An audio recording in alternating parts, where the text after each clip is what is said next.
This conference will now be recorded. Okay. Are we likely to wait for others now? Till we have large number to come. Yes, ma'am. We'll wait for minutes and then we'll start. Okay. And screen sharing will be done from your side? No, ma'am. You can share your screen, ma'am. Screen. We you center, ma'am. You can share the screen. This is okay. And my screen. Huh? No, it doesn't Yes. work. No, it says the organizer will do it. Just That a minute, ma'am. organizer. Okay, no problem. You just start and then you can see. Okay, right, ma'am, right. So we have 251 members who are attending the program. Yes, ma'am. Yes, ma'am. Is the audio clear? Yes, ma'am. It's clear. Yes, ma'am. Okay. Okay. As a student coordinator. Ma'am, we made you the presenter. You can now present your PPT as well. Let whether I can share the screen or whether. No, it doesn't work. My screen, it doesn't go. Main screen, it gives. Change presenter. No, it doesn't allow me to shift to my screen. It says main screen. It doesn't allow. Just a minute, ma'am. Just a minute.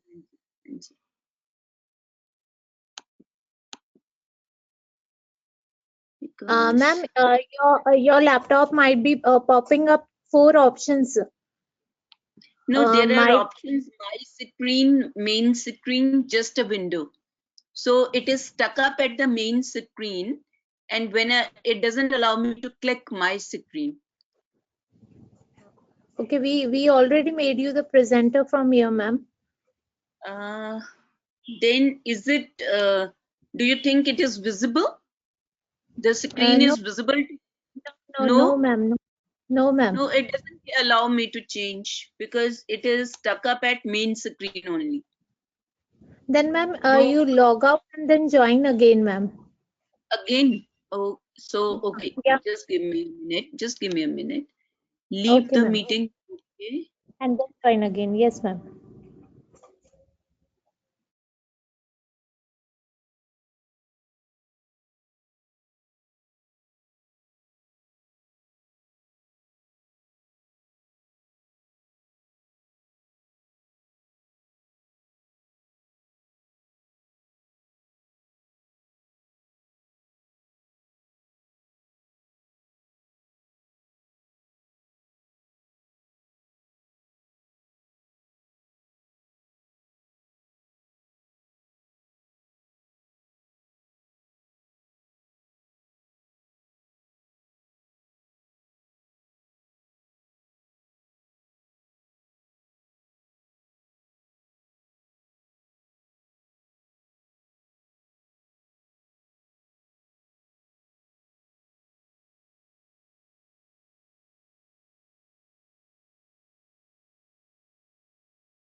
This conference will now be recorded.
Welcome, ma'am.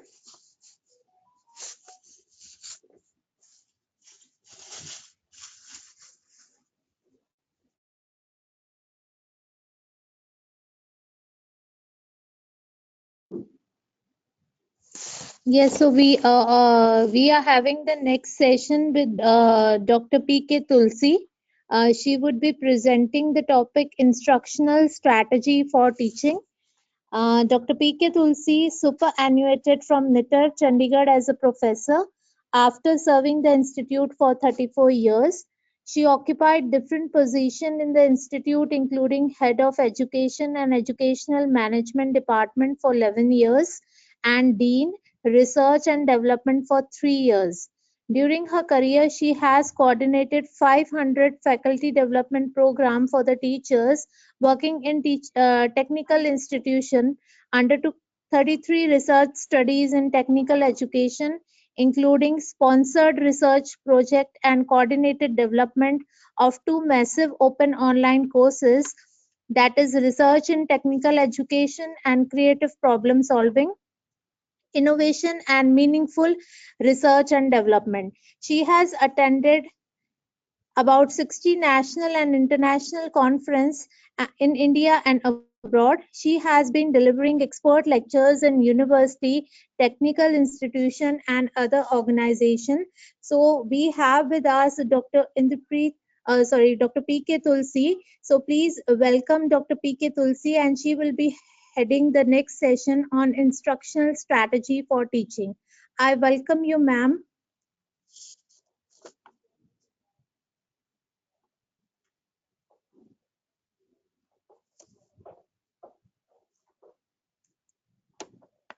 Yes, ma'am. Can you hear me, ma'am?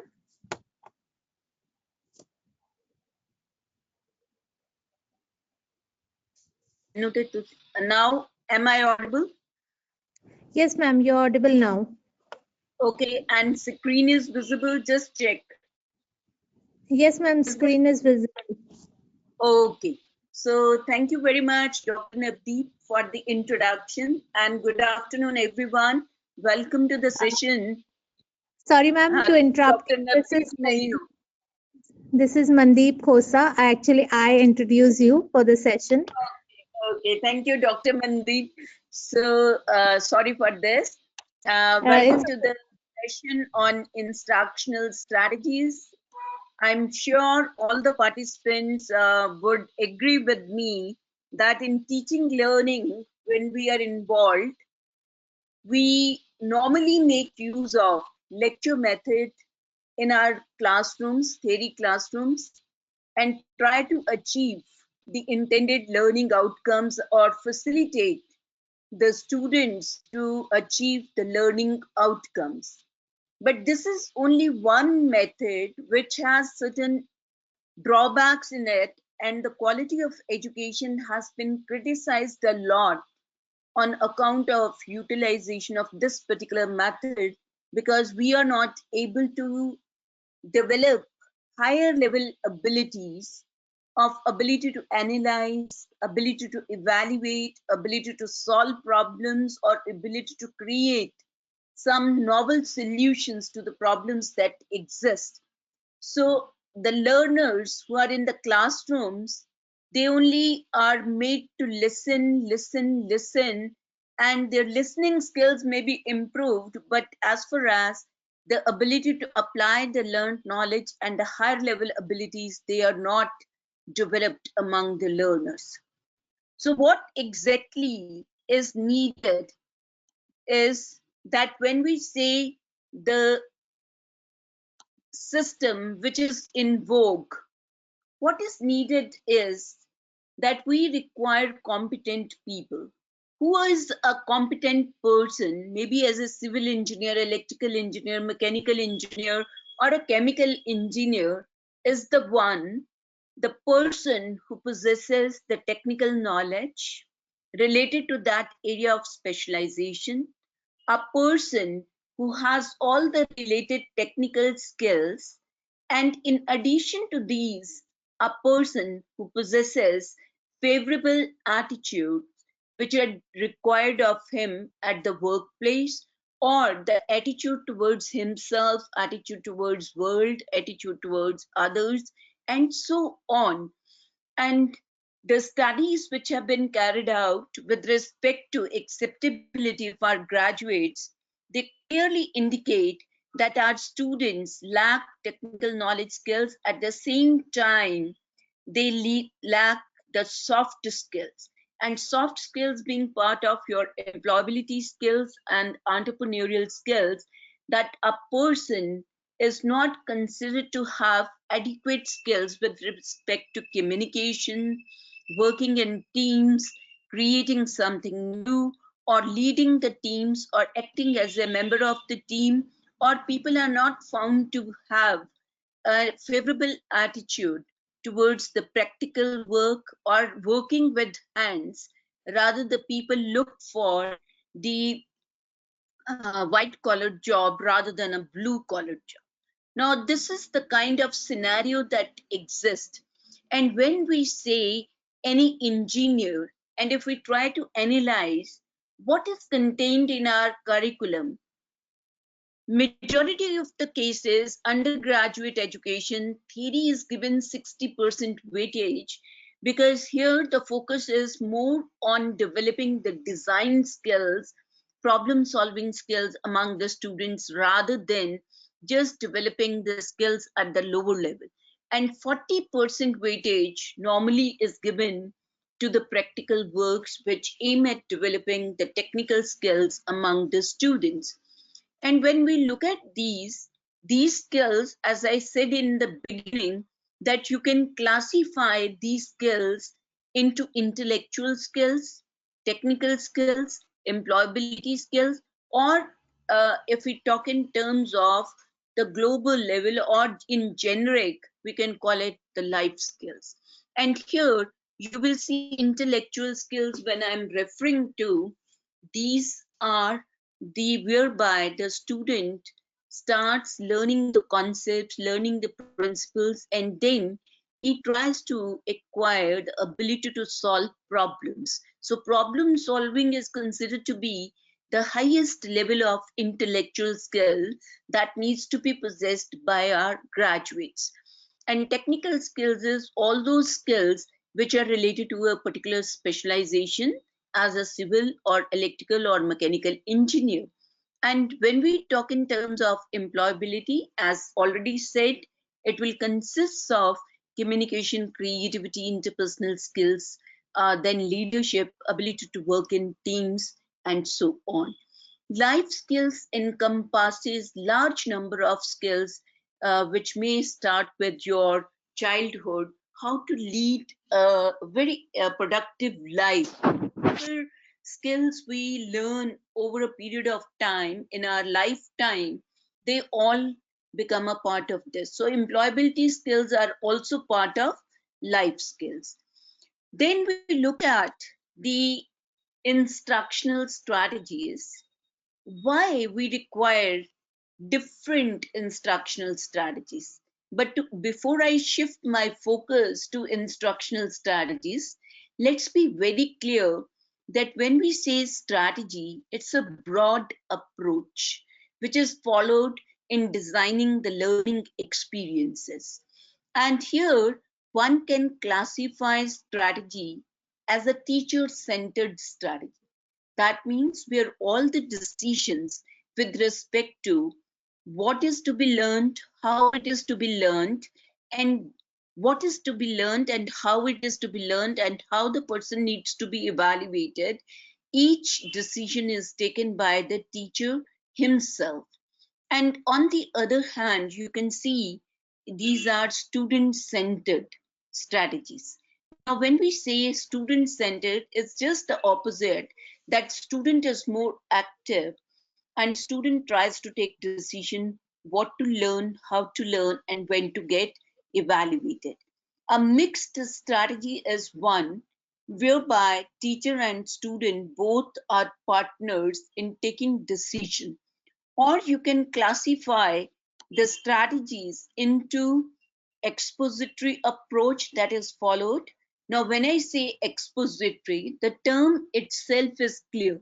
The term means that there is a clear, explicit explanation of what is to be learned, and then adequate explanation is given for the various parts of what is to be learned, and it is that's why it is said expository. That means the learner is exposed to everything in detail by the teacher. And guided discovery approach means where there is assistance or support provided by the teacher to the learner at every step to learn. And discovery approach refers to where the student is allowed to immerse in the environment and student tries to discover learning on his own. So you have all the resources made available, but it is inquiry oriented approach that is followed, and student try to learn concepts, principles, theories, model on his own. So if we look at a simple way of classifying instructional strategies, one can think of very simple way of classification. That is, we use large group methods, where that means the number of students is statistically more than 30, and small group less than 15, less than 30, and individualized mean all those methods which can be used to provide instruction one-to-one. Now here, when you say large group, it is primarily, if you use lecture, it is expository approach. But you can always use small group methods by dividing the large group into small groups.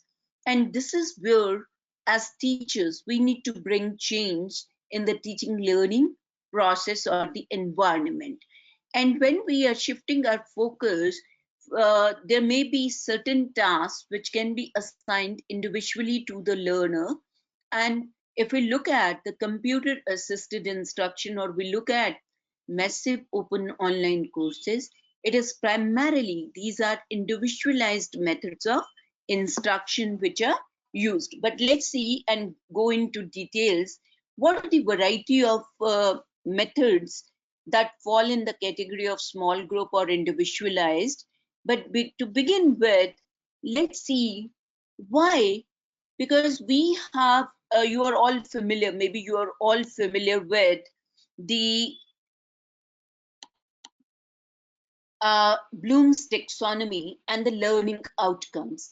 And here you will agree with me that the learning outcomes fall at 6 different levels.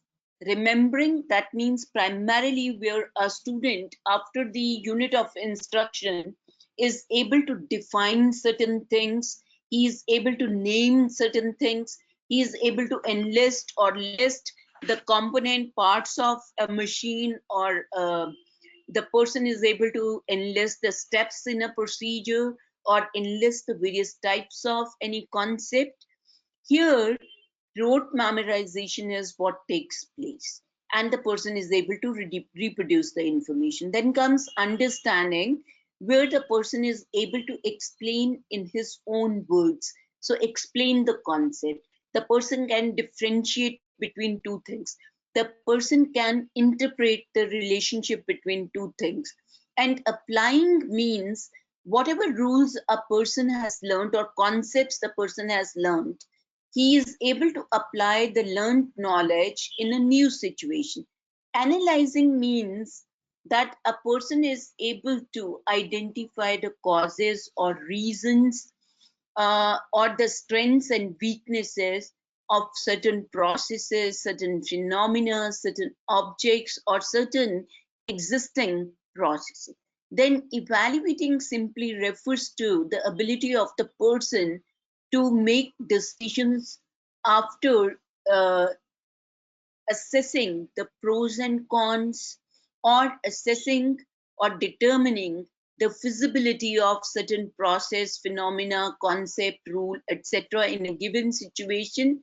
And then on the basis of this, the person is able to create. That means design, evolve, formulate, etc. on the basis of evaluation. So remembering and understanding are considered to be lower level abilities, and applying to creating are normally referred to the higher level abilities. And this is where the focus has to be, that we need to develop higher level abilities among our students. And when I was trying to give you the classification, I started with that there are large group instructional methods, and it is primarily lecture method.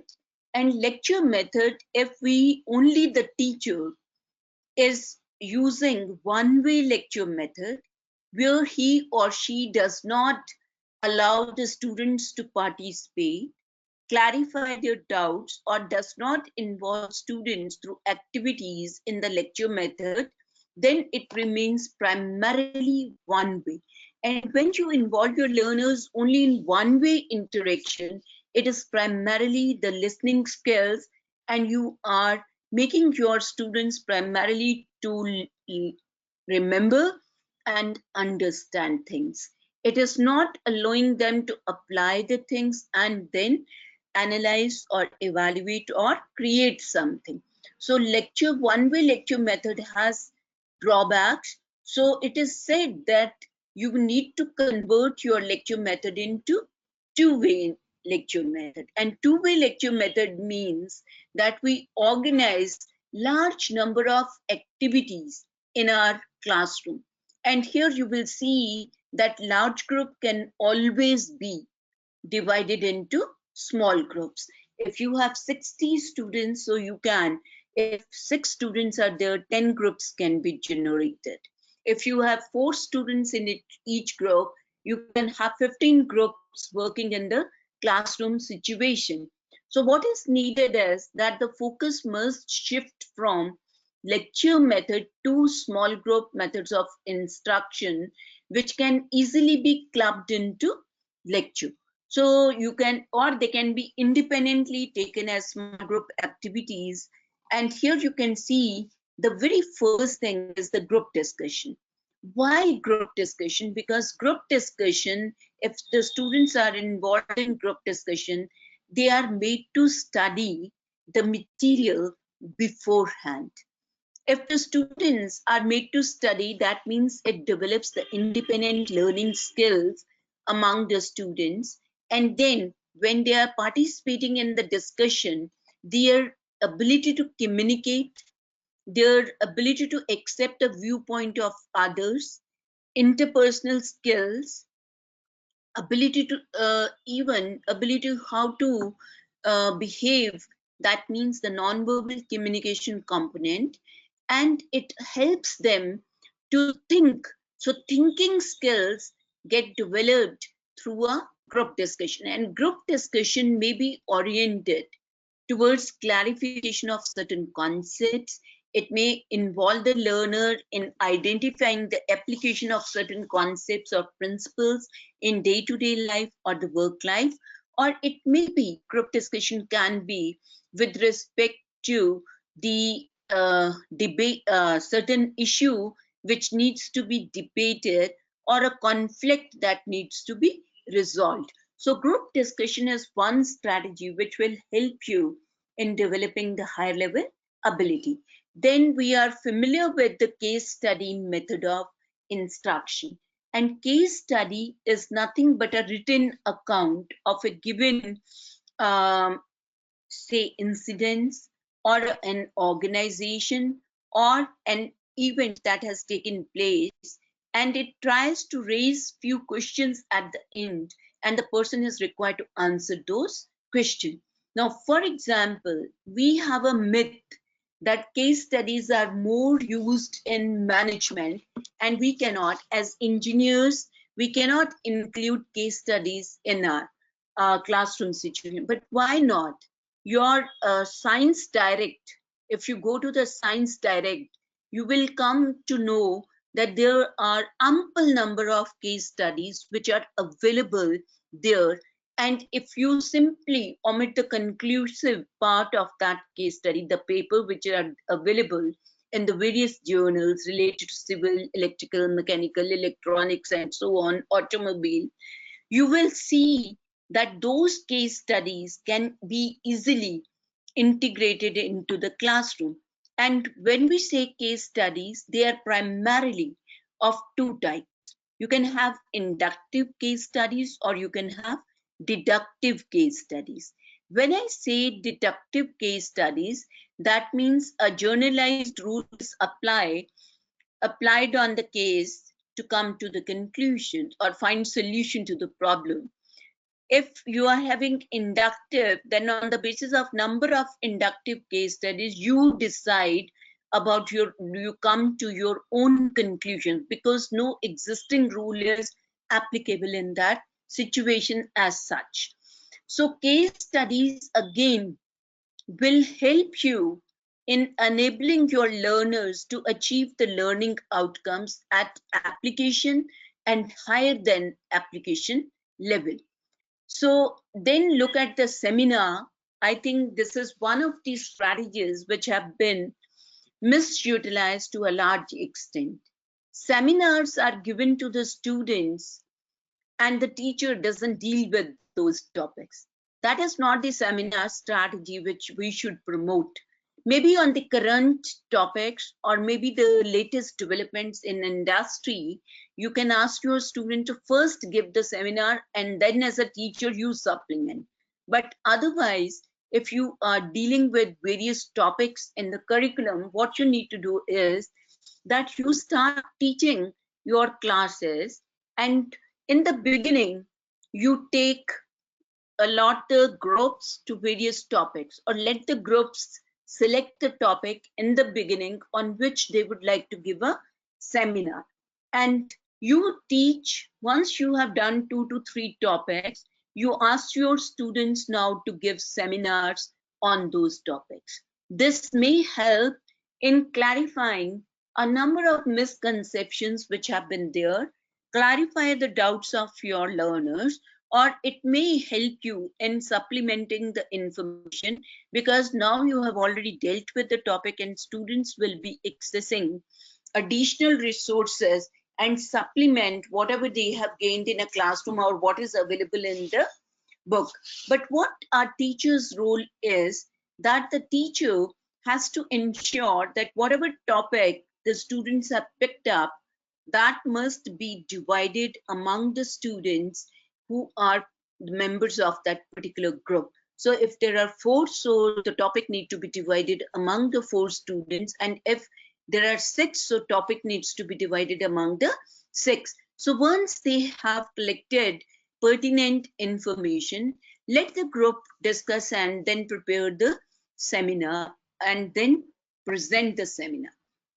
So one has to, as a teacher, should have a wider knowledge, so that when the students are stuck up in the seminar or unable to clarify the doubts of the peer members, then the teacher intervenes and supplements the information. And teachers remain accessible to the students throughout the preparation time, so that wherever the student requires the support or guidance from the teachers, that is forthcoming. And I would say that before we go in for this kind of a seminar presentation, maybe a rubric is prepared and given to the student how they are likely to be evaluated on the basis of seminar, and what are the various stages and what are the various key performance criteria that will be made basis for evaluating the performance of the learner. Now, once we give rubric to our students, then they are very clear what exactly needs to be taken care of, and they come well prepared because they know they'll be evaluated on those key performance criteria. So seminars, again, you will agree with me that they help us in making the students learn, acquire learning to learn strategies. It helps the student to critically think about the topic which is at hand. It also helps the students to improve their communication skill, because seminar would require presentation by the student, and it also builds up the confidence of the learner, because when they look at various resources, they learn from variety of resources, so their concept clarification is there, and there is a lot of confidence boosted on the part of the learner. Then comes the demonstration method. Now, when I say demonstration, when we are teaching concepts or principles, specifically in the classroom situation, even demonstration can be given. Now, for example, I still remember at the school level when we were as science students, then teacher of chemistry and physics many a times brought the apparatus in the classroom situation and demonstrated the principles. And that clarification which comes through demonstration of concept and principles is not otherwise available if we simply indulge in giving the concepts or giving the principles orally. So demonstration, when we are thinking in practical skills, this demonstration is that if complex skill is being taught to the learner, then a teacher is required to demonstrate that skill as an expert. So he has to set the experiment, he has to make the observation and records, and the person has to then show them how to work out the given parameter and how to come to the conclusions. And while we demonstrate, what is important is that students who are sitting in the classroom, they need to be involved in demonstration itself, because while you set up the apparatus, you can always involve a group of students in setting the apparatus, etc. And while you are giving or building rationale, why it is done in this manner, and you are building, giving adequate explanation to your students, and you are trying to raise questions so as to make sure that whatever you are explaining, that is being understood by the learner. And once you have completed your demo, then you can ask students to give a repeat, but in practical skills you need to give adequate time for practicing that particular skill. So demonstration can help in, if you're using it in the classroom situation, help you in clarifying concepts, also demonstrating the principles related to their own specialization. And learning will be more and will be retained for a longer time if you use demonstration along with explanation given for the concepts and principles. Then we all know that there is project work.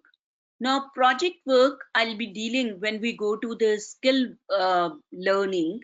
And here, what we can see is the role play. Project can also, because it involves application of the learned thing, and primarily when we take a project in engineering, it also include a skill component, because it may involve manipulation of the machine, handling of tools and equipments. Then there is role play, which can be organized in the classroom situation. And role play will be helpful when you are trying to deal with certain employability skills, or you are dealing with developing the right kind of attitudes, or you are trying to develop certain managerial skills among your students. And here one can think of either one can go for structured role play or unstructured role play. Structured means you have already given details of what role a person would play and what words exactly he will use while he'll be playing the role. Say, for example, you want a student to act as a manager and you want another group of students to act as subordinates. So you have, say, four subordinates, one manager. So you have 5 members involved in role play. So you will be writing the script for every individual, and they will not be able to deviate from that. Unstructured is, or spontaneous role play is, where you give a situation to the group of students and they try to enact the role of manager and enact the role of members. And here they will not have any kind of script with them. So role play helps us to acquire the skills which are needed. It helps us to develop the right kind of or favorable attitude towards others. It improves upon our interpersonal skills and also builds the confidence. And then comes the games. Games, if you can generate games, now you can look at the school level students who are involved in games. So gamification of education, if there are games available, what is a game exactly? Game consists of uh, members, maybe it can be one-to-one, or it may be individual, or it may be a group game. It has certain rules. So if you can think of having any games which can be gainfully employed, then games, the education becomes fun, entertainment, and the involvement is more, and people learn concepts or principles or acquire the skills by participating in the games. Then tutorials.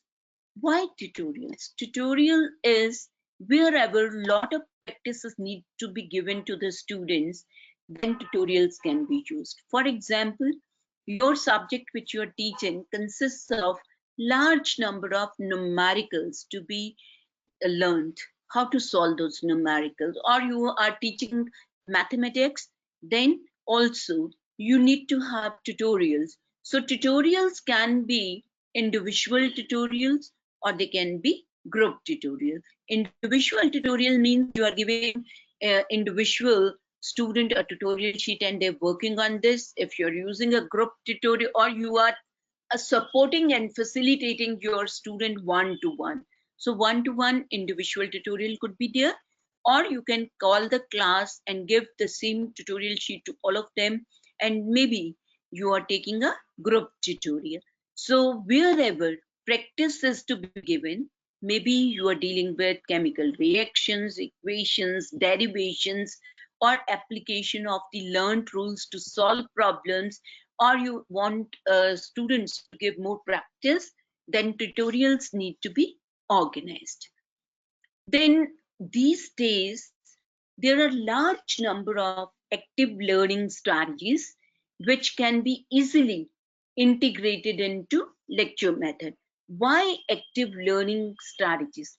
Because the focus in education has shifted, that a learner needs to be actively involved in the process of teaching learning.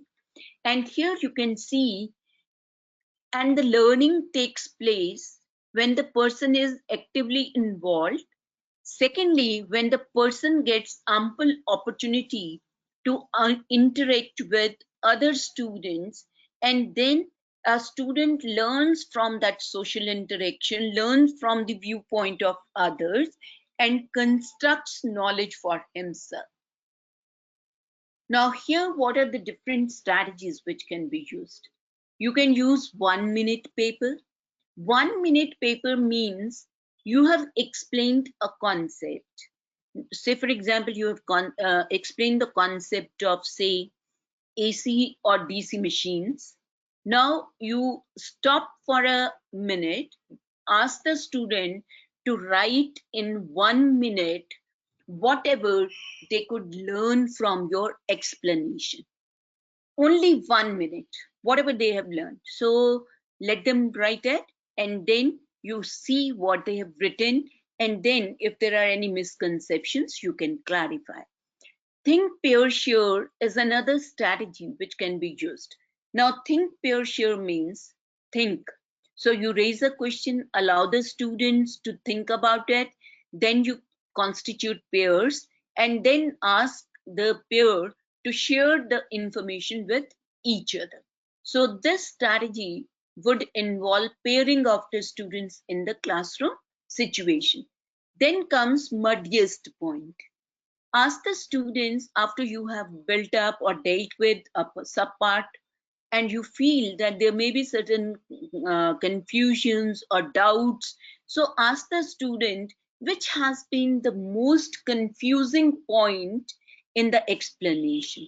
So you ask them to write down that muddiest point, and once they have written that muddiest point, try to clarify that muddiest point again in the classroom situation. Then comes discussion. So small group discussion, as I said earlier, can be used in the classroom situation. Then brainstorming. Now, what is brainstorming? Brainstorming is a technique of generating alternate solutions to a problem without any evaluation. So you don't indulge in evaluating the ideas given by the learners. So how do we start? Say, for example, we want to know from the students, involve them in brainstorming that at present, maybe this mobile phone. So you would like to know what could be an additional feature that could be added to the mobile phone. So maybe with respect to, or what changes can be brought into the mobile phone. There can be addition, there can be deletion of this, or you can think of changing the size, changing the shape, changing the features. So let one student at a time give one idea. If there are 30 students in the class, you will generate 30 ideas, and then again go back to student number 1, 2, 3, 4, again 30, and you will continue repeating this process till the ideas are complete. So there is no more idea available with the learner.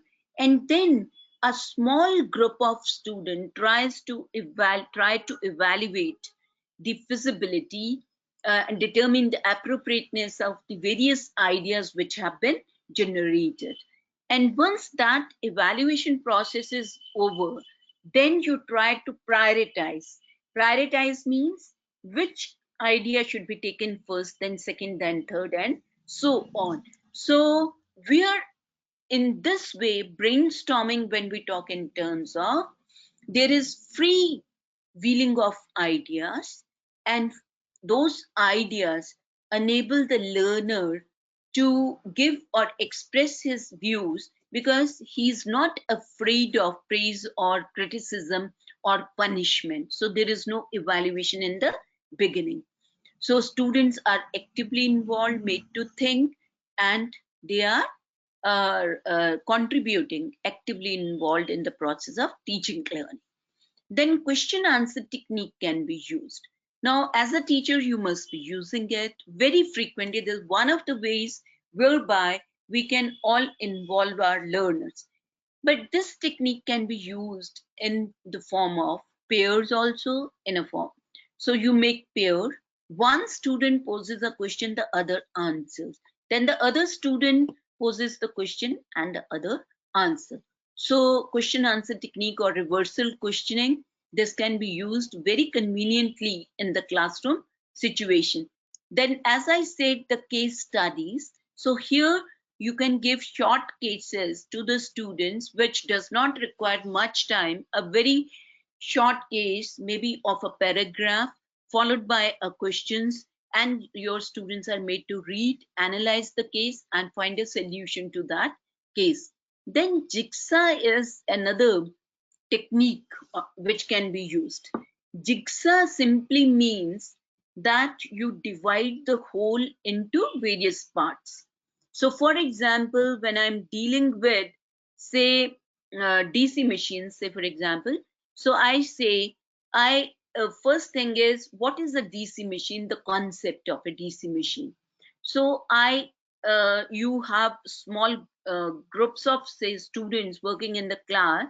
So one group, you have asked them to prepare on DC machine. So one student in that group will try to collect and prepare himself with respect to the concept of DC machine. And if there are types of DC machine, then another student is preparing for the types of DC machine. Then third student is preparing for the working principle and the operating procedure for the working of DC machine and its working principle. And the fourth student is working on the application of DC machine in day-to-day life and the world of work. So each student is taking a part of the topic, preparing himself for that particular part, and then they reassemble in the class, and they will be sharing whatever knowledge they have acquired with respect to the part allocated to them. They'll be sharing with the group in a way, so the group will be learning about the complete DC machine, the concept, the working, then the working principle, and the types and the applications of DC machines. So jigsaw. Then fishball. What is a fishball technique? Fishball technique is that you divide your class into two groups, small groups. So one becomes an inner circle, another becomes an external circle. The inner circle is given a problem to discuss. So first the inner circle is discussing the problem, and outer circle only observes them. And you will see that then inner circle has finished the discussion, then external circle becomes the inner circle, and inner circle becomes the outer circle. So the students again discuss the same problem, and in this way the students learn from each other, and they acquire the skill of observing, listening, critical thinking, accepting the viewpoint of others, and they also become improve upon their communication skills and interpersonal skills, etc. So what is needed is, when we talk in terms of theory, and the focus has to be on developing the higher level abilities, then it is very essential that we try to utilize these strategies in classroom. Another, I would say, the pandemic has forced us to go in for online teaching. And blended learning is, which is likely to remain with us in times to come. Blended learning approach can be utilized, because if you look at the global data, you will see that 60% of the people in the population, they are the internet users, and 67% has are the mobile users, right? And here you can see that each one of us is also found on the social media. So 99% of the population who have the mobile phones access one or the other social media.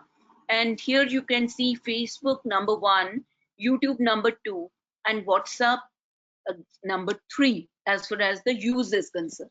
So technology has that potential of anyone can learn anytime, anywhere.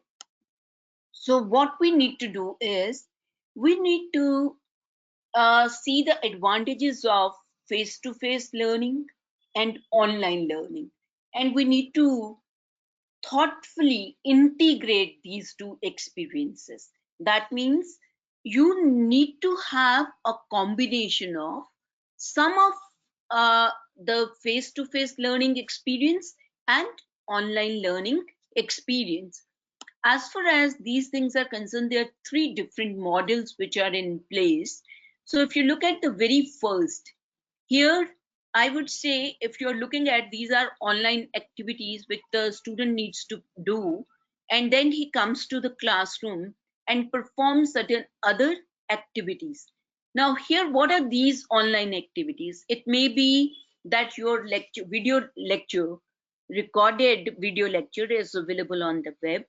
You have the self-learning material prepared for your topic, and that is available to the student for reading. There are assessment activities or assignment activities, or there may be that you have resources in terms of NITTTR.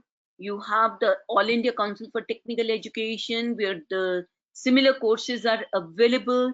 You have resources available. You have a YouTube video available. You have slideshare.net and so on. There are online research journals which are available. There is Shodh Ganga which is available.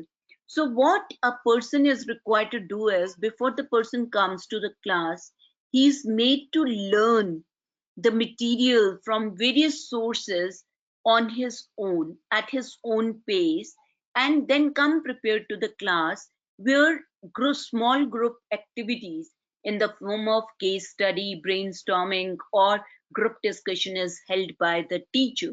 So flipped classroom is one of the examples of blended presentation and interaction mode.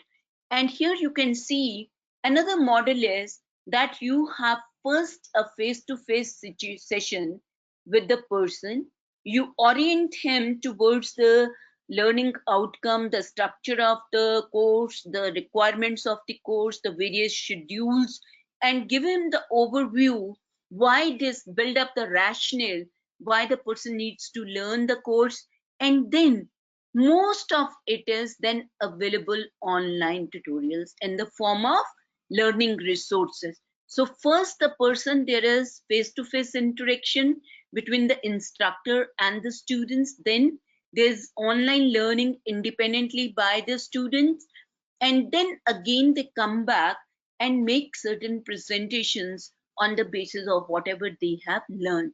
Maybe you have given them a small project, they have prepared an action plan, they have evolved a policy, or they have solved a problem, or they have taken a small research project for which the presentation is to be made. So this kind of arrangement is referred to as blended block model or program flow model. Now here you can see, from one block they shift to another and then to another. You can have many repetitions of this model, like after they make the face-to-face, maybe there are face-to-face sessions and so on. And there is complete online course which you can offer. But what is the requirement is that it is having both synchronous activities and asynchronous activities. Synchronous means where you want all the students to be present at one point of time along with the teacher, as we have been delivering lectures to our students during the pandemic time. So this is nothing but we have made all students to be present and the teacher tries to interact with. Asynchronous means when you leave the students to pursue or learn through the resources which are available. So one can have fully online course, but having synchronous and asynchronous. Now, when you talk in terms of learning materials, video films, discussion forum, or you have email or you have telephone facility, these are all asynchronous activities which are pursued. Online will be when the teacher tries to interact with the learner, tries to provide feedback with respect to assessment or assignment. A teacher wants students to be present, and he divides the students into small groups for discussion, and they have separate rooms available to them online, and they work online and then make presentations. Or the students have been asked to make presentation to the whole group of students in the class. So synchronous activities can be done. Or the students, when they have learned, now you have a small group activities, whatever you have been doing, case study, that they take up in groups and then make the presentation. So it would be synchronous activity. So blended learning is one approach. This I have already said. And for your information, these are all resources which are available. What you need to do is analyze and find out whatever course you are teaching, is there any course relevant on AICTE, NITTTR, UGC, or a Consortium for Educational Communication, or NITTTRs are there, or maybe Institute of Managements you have. So whether are there courses which are relevant to what you are teaching? So web resources you can find out in the form of instructional resources, maybe learning material, maybe YouTube videos, maybe assessments, assignments, etc. So for undergraduate education, these are the four which can be analyzed and identified. Now let's quickly go to skill learning. So when we say skill learning, and in the beginning, I said that there is 40% weightage given to the skill learning. And here I'm only referring to the technical skills which are to be developed among the learners. And skill is nothing but ability to do a task with rapidity, accuracy, and smoothness. So skill learning requires lot of practice on the part of the learner or the individual. And any skill learning would pass through three different phases. That means there is a cognitive phase, there is a fixation phase, and there is autonomous phase. Now, when you say, I have to learn a car, I need to know what are the various parts of the car, what are the function of various parts of the car, what are the steps involved in putting the car into motion, or what is I need to have some knowledge component about that is referred to cognitive phase. Then comes fixation phase. Fixation means that there may be, if it is a complex skill, somebody is an expert who is giving a demonstration. After the person demonstrates, the novice, the person who has to learn, he imitates that person, and then he gets feedback, he improves upon with practice, the accuracy creeps in, and then with lot of practice the person can perform the task in a coordinated manner. This refers to autonomous phase, and the person can modify, adapt also. That means if need be, for example, if we look at the mobile phone, so many features have been added over the years. Who is the person who has acquired the skill of constructing the mobile phones? So the person keep on improving upon, modifying it, adding new features, or reducing the size of the mobile phone, and with so many features. So somebody who has actually mastered the skills. Now, isko chhod lete hain. Now, normally when we talk in terms of learning, whether it's laboratory or workshop exercises or field work, what we normally do, we group the students, we demonstrate, and then the practice is given. And while the students are practicing, there is monitoring by the teacher, and then finally he evaluates. Now, this is the direct instruction which is given. But instead of this, there are different other methods which can be used. One is the project-based learning. Here, project-based learning, that means you assign a project. For example, maybe if the students have to design something or construct something, maybe first thing is that they should design and then go for construction. And then you can see that project involves application of whatever they have already learned in the classroom situation. And these projects cannot be only what we are talking in terms of the technical. You can also think of, otherwise this is not technical, this is technical, but you can also think of project in case of developing the research skills, maybe involving your students in going to the community and identifying the problems they are facing, going to the employers and then trying to collect the information.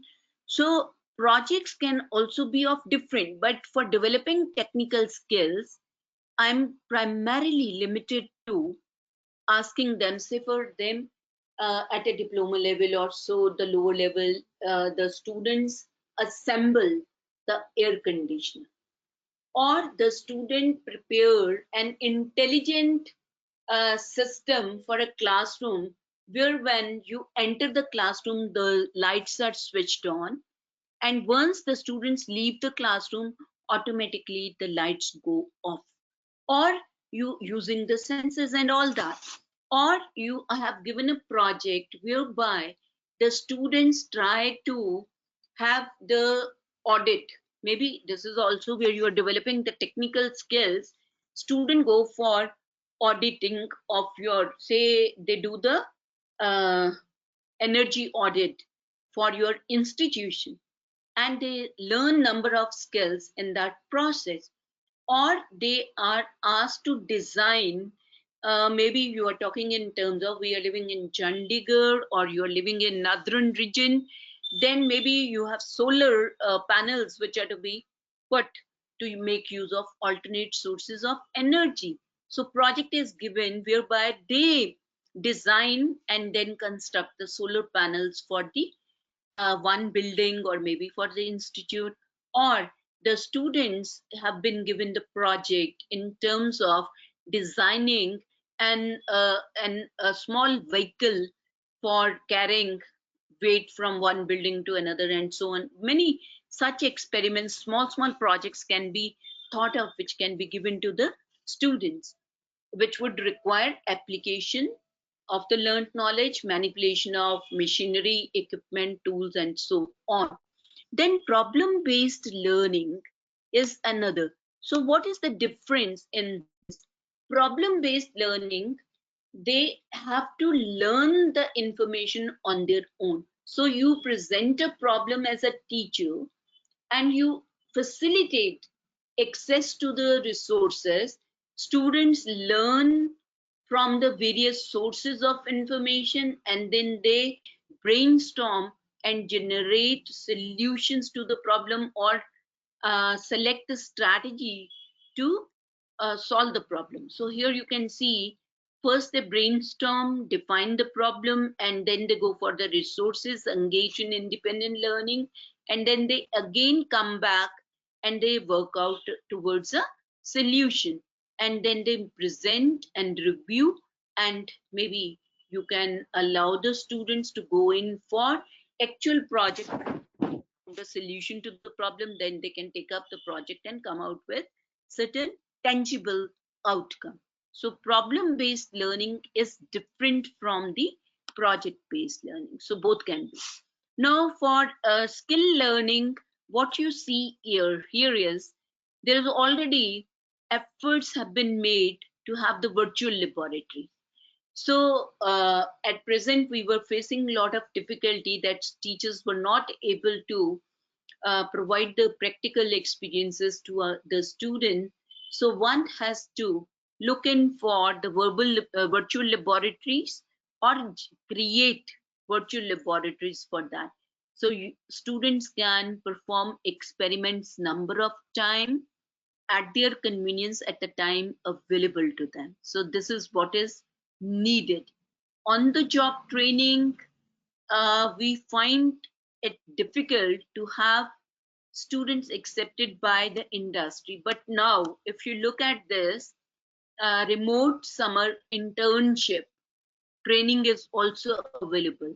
A person from Hyderabad made this presentation in one of the IUC webinar, and even the AICTE, I would just see AICTE has also come out with the internship where 1 crore internships are likely to be there by the year 2025, and till date around 39,000 internships have been provided. And here again, this portal is useful. You can find an internship for a candidate, and likewise I would just a minute. Oh, sorry, I think kahan chala gaya. This is another method strategy for developing the practical skill would be, especially in case where you have step-by-step instructions to be provided. IITs, they have come out with, especially the IIT Bombay, spoken tutorials. So you can, especially in case of computers, there are large number of spoken tutorials available, and the person can listen to the spoken tutorial, perform the task in the laboratory. Or there are a number of softwares which are to be used in engineering. There also spoken tutorials are available. So try to integrate spoken tutorials in your laboratory classes. They'll help. You don't need to give demo, or you don't need to give repeat. You are only there to facilitate in case of doubts. You can clarify their doubts, answer their questions which the students have, or when they are stuck up, you can facilitate. So it will help you save lot of time. The only thing is try to analyze what is already available, and then you can utilize these things in your classroom experiences, the laboratory practical work. And this, I would just make a reference to this again, an initiative which has been taken by the under the Skill India mission.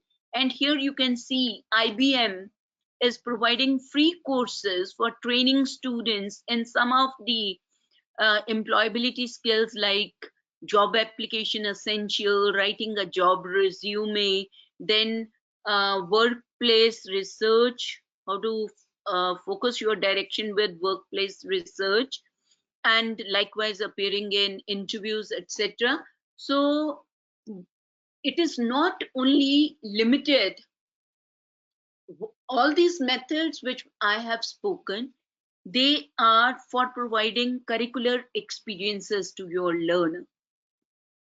But you can also think of that some of these abilities which are required, or skills which are required, in especially when you talk in terms of ability to work in teams, or leadership, or team membership, or you talk in terms of interpersonal, etc. Even co-curricular activities would also help you in developing these skills. So let me just stop here, and let's have the questions. If the members have questions.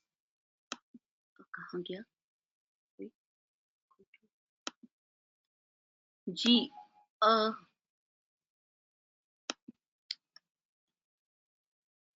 the organizers here with me? Hello.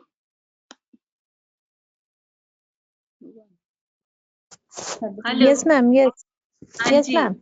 So our session is up to 3:15 or 3:30? 3:15, ma'am. Okay, so I think I stop here. If there are any questions, I would request the audience members to write down their questions or any clarification that is needed. You are welcome.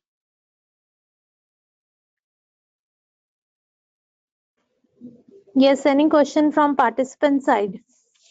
Or anything they would like to supplement, they're welcome. They're welcome. So there are 8 minutes to go. So over to the audience members.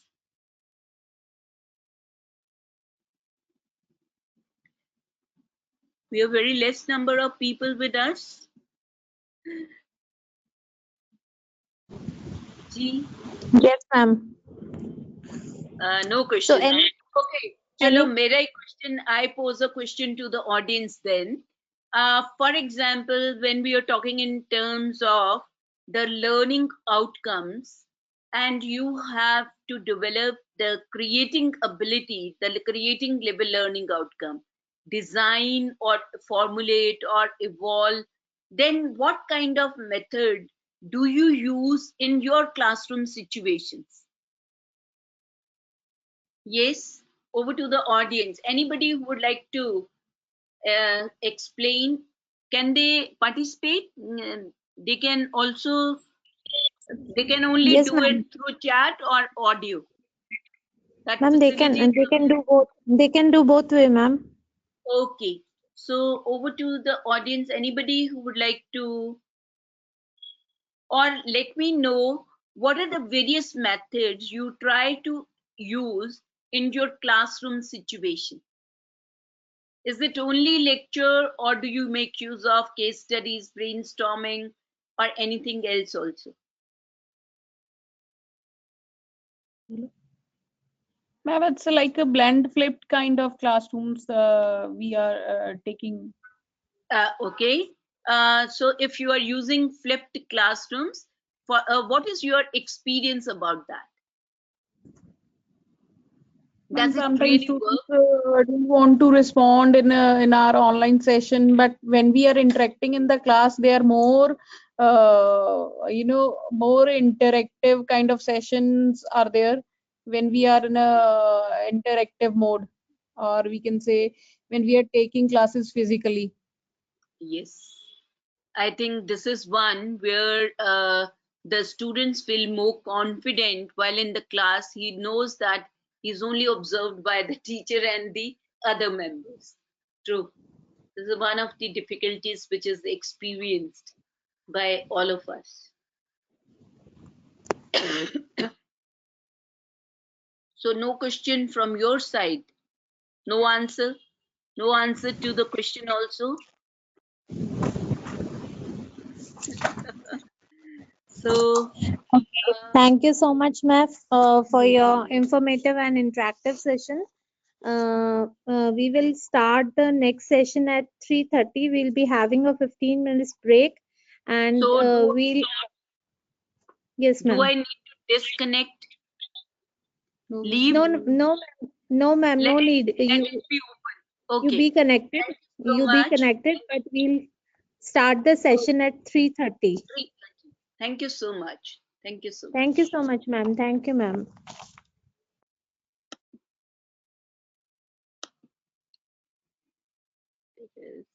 This session. Nice session. Okay, but which need?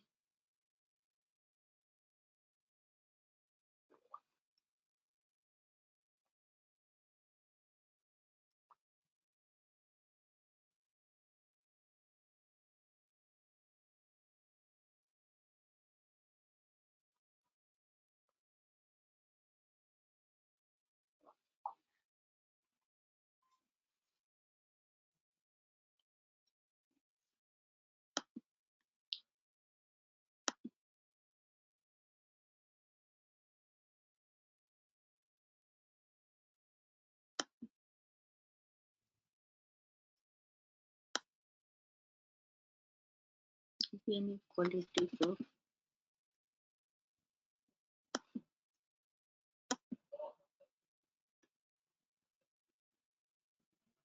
okay.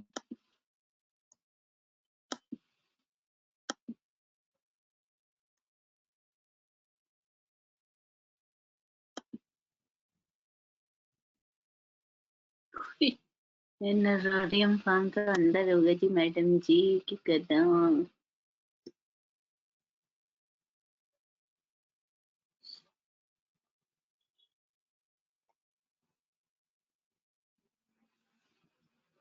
Madam जी के से कर दे तो निब्दीते मैं पे हूँ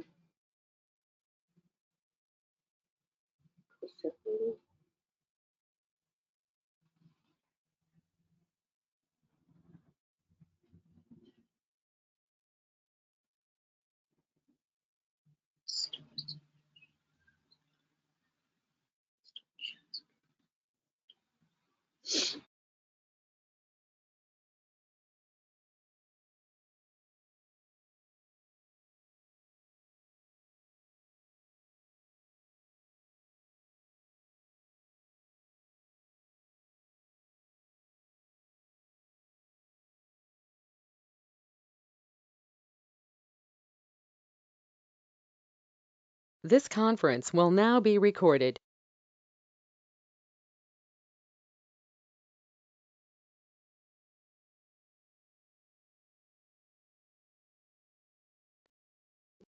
Yes, I welcome back all the participants for the next session. The next session will be headed by Dr. P.K. Tulsi, which would be on the topic Quality for Effective Teaching. I request Madam Tulsi to please start the session.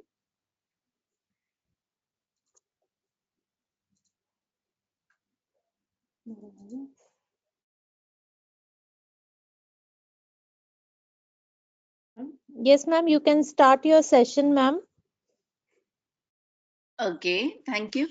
So welcome back to the second session, which is likely to be on one of the important component, as we discussed in the previous session, that there are a number of drawbacks that exist as far as the quality of instruction is concerned.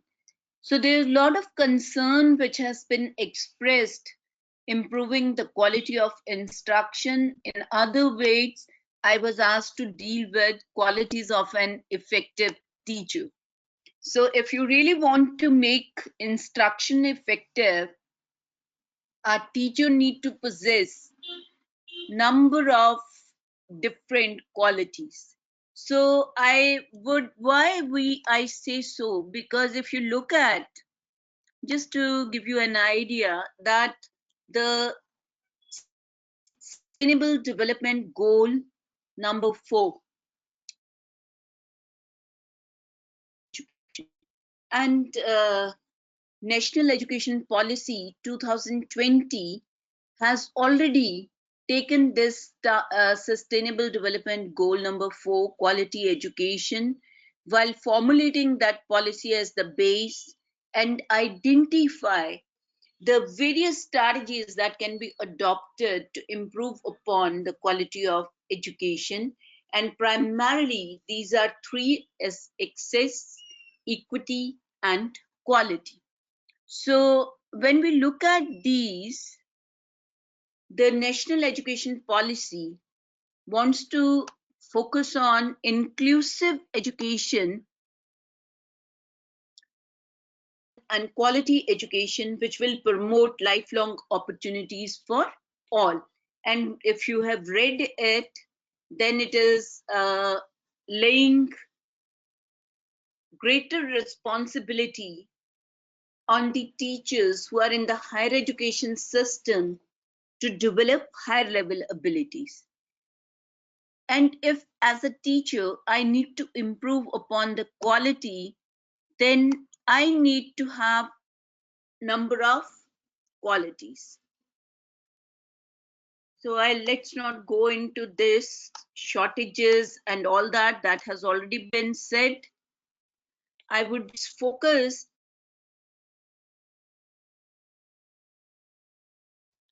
role that a teacher.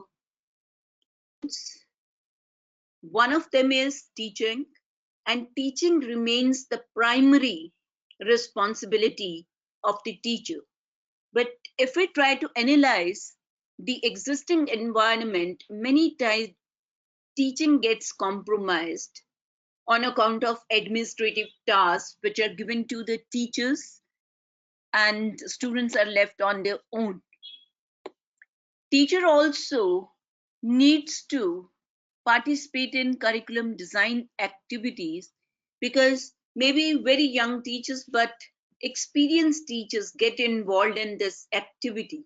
So the person needs to have the knowledge of how to design also. We all say that curriculum is obsolete, curriculum does not match the requirements of the industry, but we don't take the responsibility on ourselves. There are many things which a teacher needs to make it more relevant and more feasible. Implementation is what is done in the classrooms, laboratories, or the workshop by the teacher himself or herself. And many things are within the control of the teacher, and many things are in control of the management to provide for the resources which are required to improve the curriculum. Then teacher, then we look at that also undertakes administrative responsibilities. And here we have been assigned some of maybe the people at the even at the assistant professor level, they are heading the departments because there is no other or one more person available in the department. These are the situations, or a person is registrar for examination, or the person is the hostel warden, or the person is in charge of co-curricular activity, in charge of examination, and so on. So one or the other, or maybe the person is working in the quality assurance cell of the institute, or the person is taking administrative decisions with respect to institute academia interlinkages or collaboration. So many things, or maybe there are a number of projects which have been going on, so maybe somebody is looking after the projects and monitoring those projects. Then research, maybe the people are involved in undertaking research for their own sake, or their research. Then guidance and counseling is also taken up by the teacher, because students need to be guided at different stages, and this guidance may be guidance with respect to the individual himself, his personal things, or social life, or educational or vocational guidance can be given. And if the student is facing difficulty, then at difficult stage, a counseling needs to be given to the learner. Then in addition to that, a teacher also develops the resources. But our primary focus in this session would be a teacher and the teaching he does. So what are some of those qualities which are needed by the teachers? And for that sake, before I switch over to those qualities, I have a small Google form for all of you who are participating in this session. I'll be putting the link to the Google form in the chat box, and I request all of you to click on that link and then answer the question which is posed there, right? I hope that'll help. So type the message. So I'm pasting the link here. So here, I hope you can access. Just click on the Google link or copy the link from the chat box, all the participants, and they can go to the Google form. And the Google form which you will access would be this one, GNE2 qualities of an effective teacher. Are you able to do it? Just one of you can write whether it is accessible or not. Over, yes. Can anybody click on the Google link and let me know whether it is okay? Thank you so much, Jaspreet. So the question before you is very simple.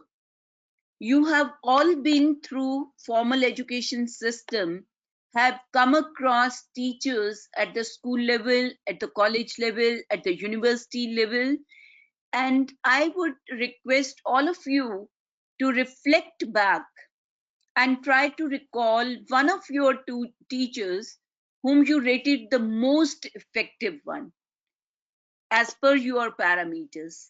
And I have enlisted few qualities. Tick mark from the following list 3 to 4 qualities of that teacher. So go through the list and try to relate to the teacher whom you rated the most effective teacher, and just put up 3 to 4 tick mark.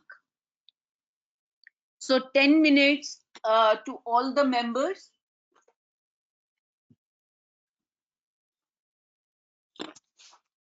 It is 3:40, maybe 5 to 6 minutes. You'll be able to do that. It's simply enlisting the quality and putting a tick mark on the ones. So let's say we finish it within 5 minutes. So 3:45, you can take your 5 minutes and complete the Google form.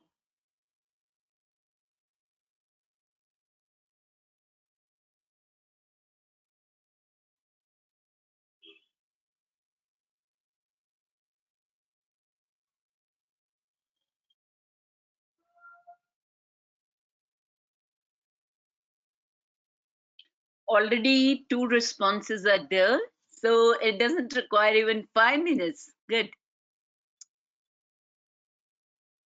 My request to all other, we are 18 here, so at least 18 responses I should get. 3 members. Good enough.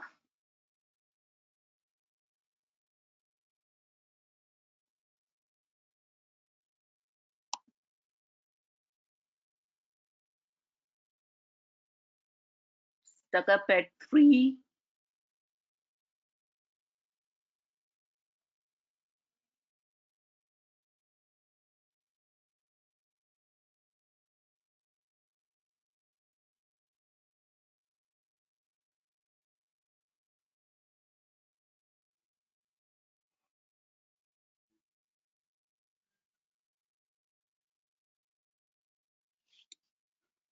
Only 3.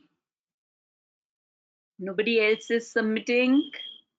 I would request others to kindly go through and submit the form after completion. Only 3 to 4 qualities which you think your teacher whom you rated the most effective possessed.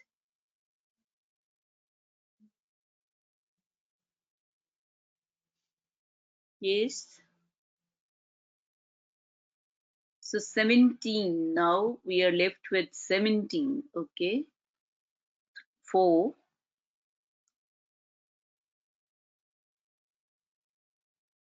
What about others?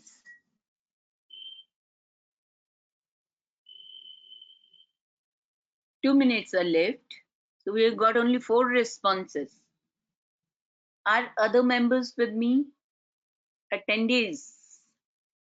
The fellow colleagues, please do it quickly. It's a simple question which has been posed and it gives answer to the session.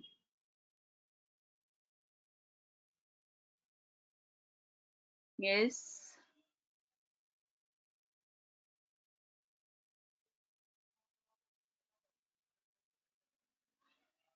So stuck up at 4. No more answers.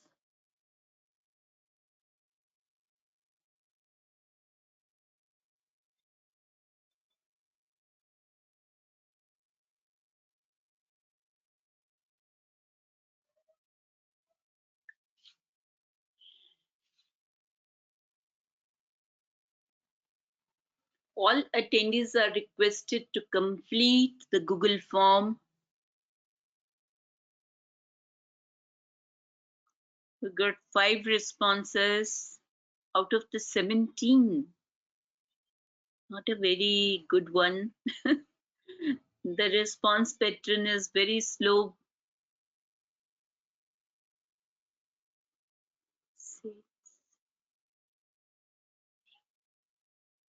Not even 50% people have responded till this time.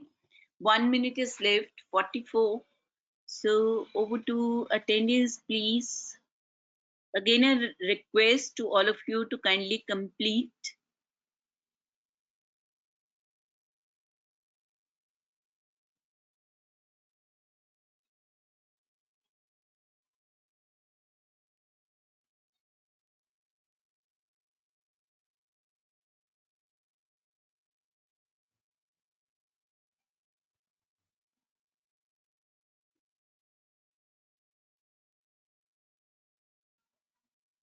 So it's already time. I don't think other peers attendees are likely to submit. I've got only 6 responses by this.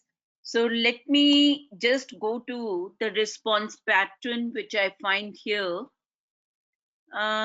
Here, when we look at this, the research which has been carried out in the field of teaching effectiveness or effective teachers, all these, the points which were enlisted, these have been found to be the qualities of effective teacher. These are based upon the research findings.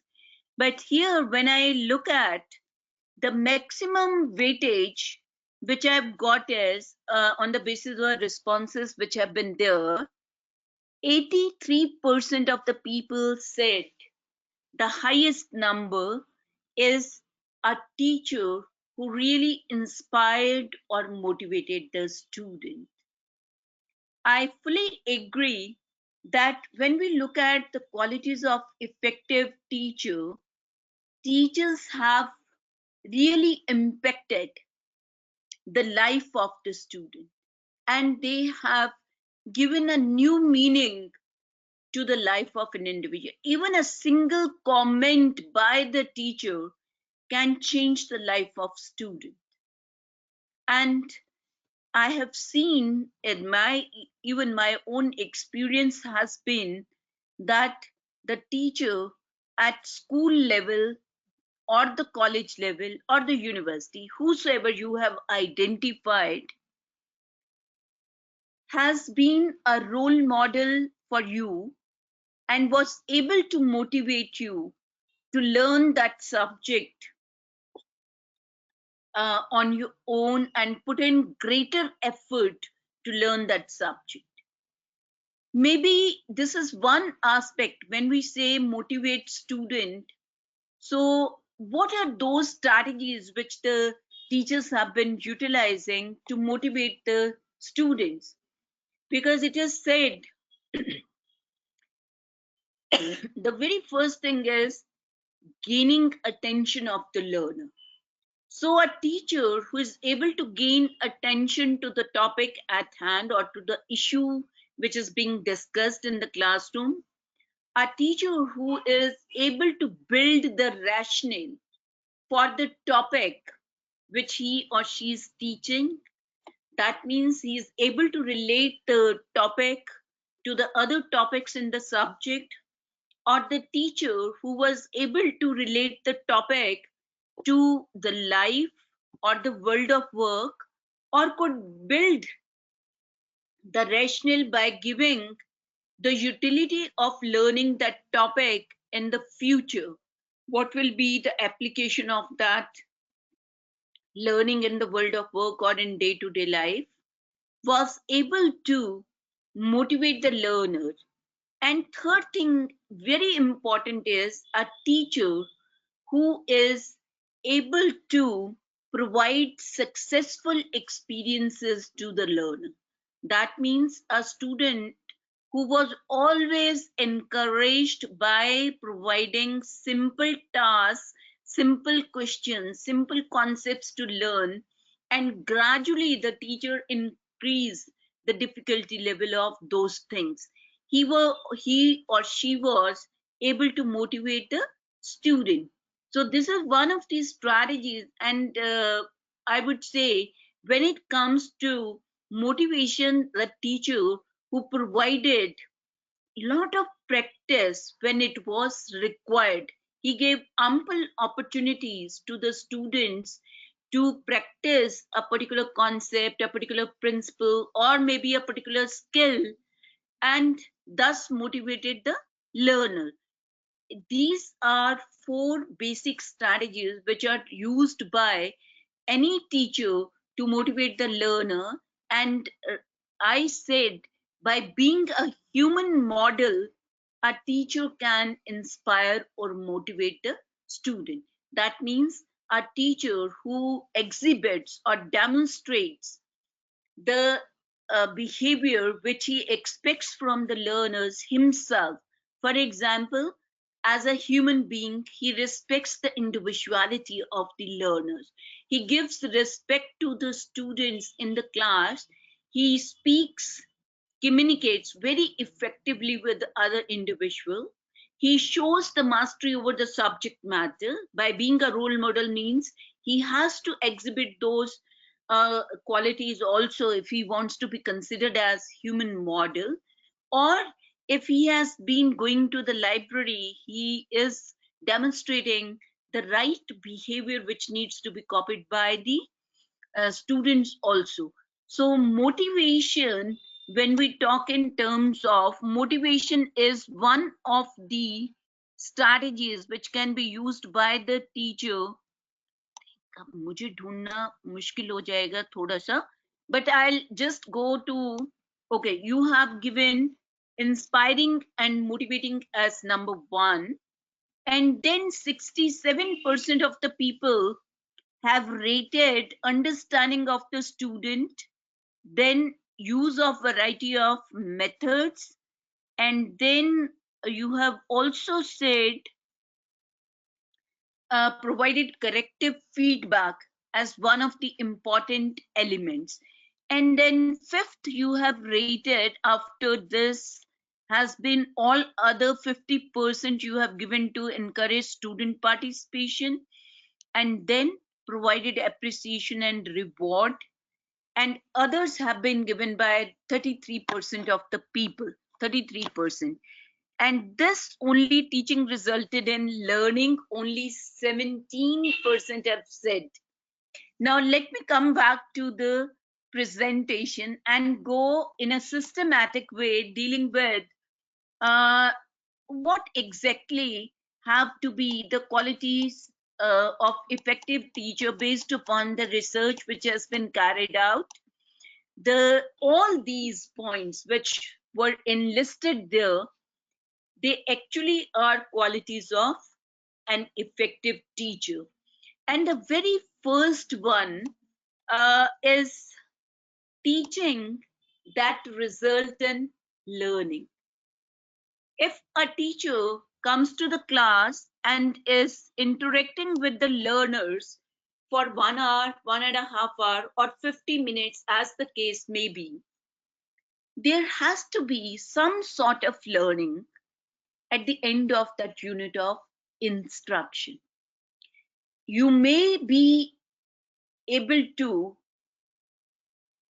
increase or enhance the knowledge of the learner, or you may enable the learner to acquire technical skills, or you may enable the learner to develop a favorable attitude towards the subject, towards other individuals, towards the teacher, towards the institution, towards the society, towards the environment, and so on.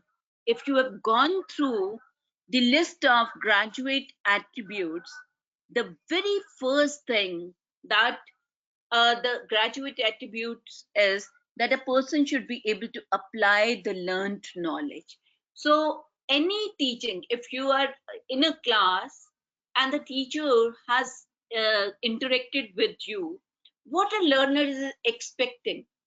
A learner is expecting an increase in knowledge, increase in skill, or a change in attitude. So the very first quality is that anything which result in learning, that teacher is considered to be effective teacher. If there is no knowledge gain, no skill, so that teacher cannot be considered to be. And to provide that kind of knowledge, what is needed is the mastery over the subject matter. And this is where people have said that 33% of you have said mastery over the subject matter. Now I would say this is again very important, because if the person doesn't possess adequate knowledge about the subject, he will or she will never be able to justify that, build up the rationale, build or give adequate explanation. The person may fail to relate the topic to other topics. The person may fail to relate the subject to other subjects, or the person may not be able to give the rationale for the present and the future worth of that topic, or the person may not be able to deal with the latest developments that have taken place in that subject. So it is a principle which is based upon learn as if you have to live forever. So learning is a continuous process, and effective teacher tries to always remain updated with respect to the subject specialization and the subjects which the person is teaching, the technological developments that take place in the industry or otherwise, and any new concepts, new principles, new theories which have been coming. For example, if you are dealing with uh, electronics and you're dealing with 3G, 4G, and now 5G, so a person has to have the latest uh, understanding of these concepts, and he should be able to provide that information to the learners. Or when we are talking in terms of, say for example, the computer science, now a lot of focus is on artificial intelligence, cloud computing, machine learning, deep learning, and so on. So that means a student who has a teacher who has graduated 4 years back or 5 years back has the knowledge which he acquired through a formal education system. But the changes, because it is said computer science is a field where the changes take place within less than 1 year, and the degrees become obsolete within less than 1 year. So one has to always keep updating the knowledge one has acquired. So I would say it is subject matter knowledge, the developments that have taken place, technological developments, and whatever changes takes place at the workplace, the person must have that knowledge and integrate that knowledge and interact with the learner. So mastery over the subject matter, because you may be a very good orator, a communicator, you may be very good at interacting with people, but the topic which is at hand or the subject which is at hand, if you do not possess adequate knowledge, these skills will not work. So mastery over the subject matter is the second quality which is very, very important. The third thing you have said is a person, a teacher who's an effective, very rightly you have said, as 67% of you have said, that a teacher who understands the learner. Very important. Nowadays, when the enrollment is on increase and many times you have 80, 100 students sitting in the class, how many of us really know the names of our students? The very basic thing which is essential to build rapport with our learners, because when we address somebody by roll number, it doesn't make sense because the person doesn't relate himself or herself to the roll number. But if you really know the name of the person, he feels that you are concerned about that individual. And then it is very essential to understand some of the characteristics of your learners who are sitting in the class. So if you understand the needs of your learner, for example, you know what are the physical needs, the social needs, the emotional needs, and what are their strengths.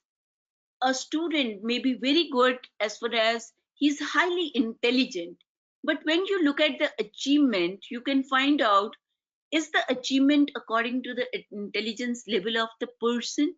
Is he able to utilize his intelligence for scoring, also for securing good marks in the subject you are teaching? What has been his previous attainments? whether in 12th or maybe in the first year or second year, depending upon what class you are teaching, what is the learning style of your learner. So a good teacher tries to gather as much information about the learner as he can. And some of this information will be forthcoming from the application performer, which he fills in for seeking admission. Another is there can be administration of certain standardized tests to the learner in the beginning of the session and can be used by all the teachers in the department or the institute for knowing the learners. Then you can also interact with your learners to gather information about them by talking to them informally outside the classroom, in the institute, or otherwise, and gather information about them with respect to their family, their friends, their economic status, and so on. And you can know lot many characteristics through standardized tests of intelligence, learning style, their personality, their interest, their aptitude, etc. And the more knowledge you can acquire about your learners, you will be in a position to build rapport with your learners. Because your learners, that means making them comfortable in this class, outside the class, and interacting with them, giving due recognition to their individuality and respect to them. So even when you know your students and you know the strengths of students, the effort that is required on the part of the teacher is to maximize the potentiality of the student. Because when we look at our children at home, we don't try to highlight their weaknesses. But when we go to the class, we try to highlight the weaknesses of students. What is needed is to reverse this phenomena, identify what is the potential that lie within that individual, what are his strengths or her strengths, and the effort of the teacher is to maximize that strength that a student is bringing to the classroom situation. And if suppose you are finding that there are students who are extrovert and there are students who are introvert, unless and until you understand, you will not be able to ensure that a student who is introvert is brought into the field of, or brought into the fold of classroom, and you provide him opportunity to mix or mingle with others. The teacher has to design experiences in such a way that a student who is introvert also gets opportunity to mix with others, so that he is also he gradually he opens up and mixes up with others, members of the class. Or a person who is extrovert, he is given an opportunity to demonstrate when it is a social event, social gathering, an annual function, or wherever you a socialization process, he becomes the leader because he is the life of the party. So everything revolves around, so he also gets some. Or when you are picking up activities, then you must ensure that there are, because in the class also we'll have students, the ones who would prefer to learn independently, others who would prefer to learn in groups. So there has to be a complete combination or a balance of individualized activities and group activities, so that every student gets an opportunity to learn independently as well as an opportunity to learn in groups. Or say for example, you find that in your class there is one student who is very intelligent, has the aptitude for learning that subject and he excels. Now, this when you are, then there are others who are not that much. So you can identify students who are better than others, and while you make pairs for learning, when you group students for working together, you ensure that students of different levels of abilities, they are they are grouped together for different activities. So it is not that all intelligent people, they are grouped in group A, and all mediocres are group B, and then the below average they go to group C.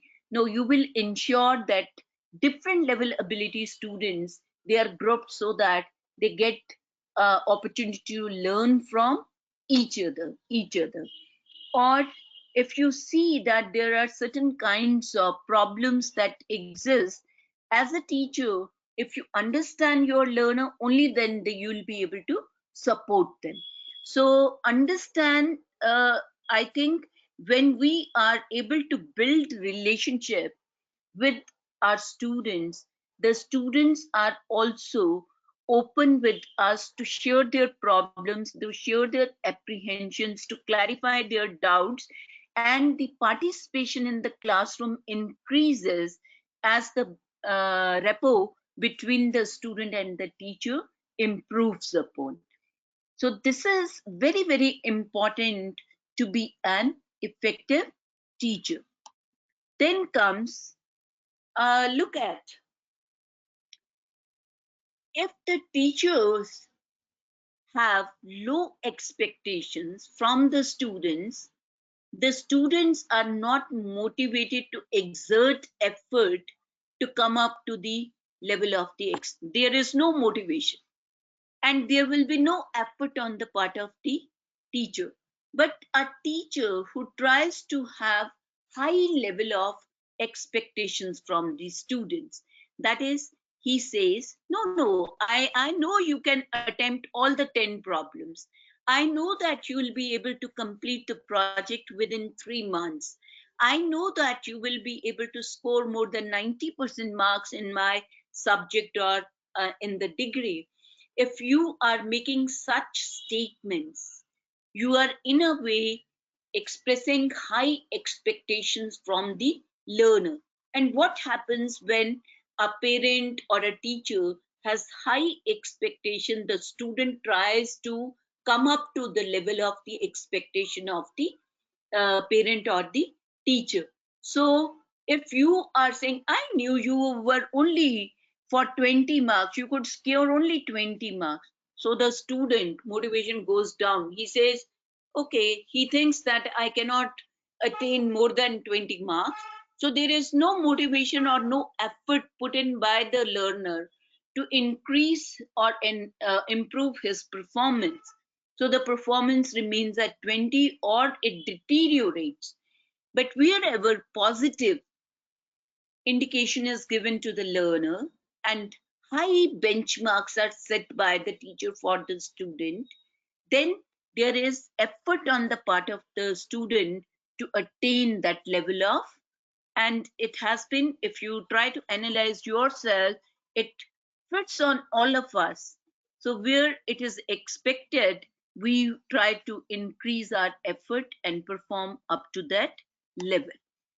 Then, as you said, inspire motivation. Now again, you will see that here I have said, what is motivation? Motivation is an exerting effort to attain individual goals. And when the organizational goals or goals set by others, they are in consonance with the goals set by the individual, the effort is more.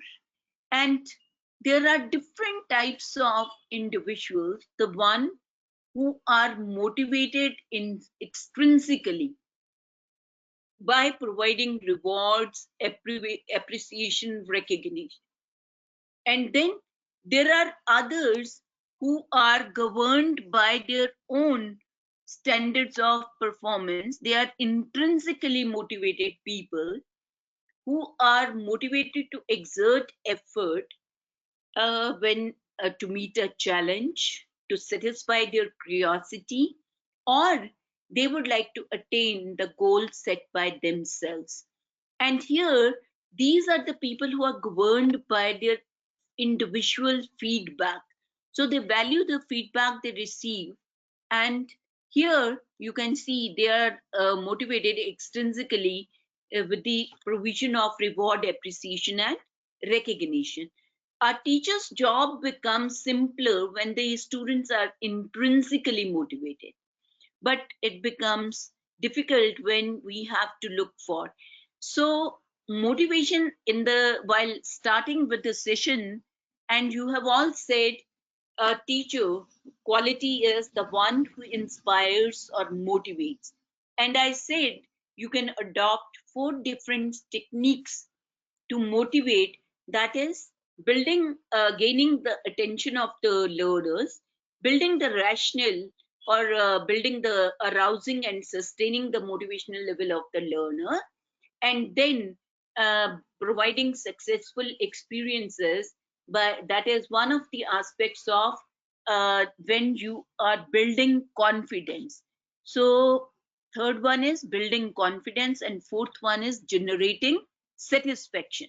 So variety of techniques can be used to gain the attention. So gaining the attention simply means that, and that when you go to the class and you are going to start a session, maybe you are gaining attention by uh, saying good morning or good afternoon, and you are gaining the attention.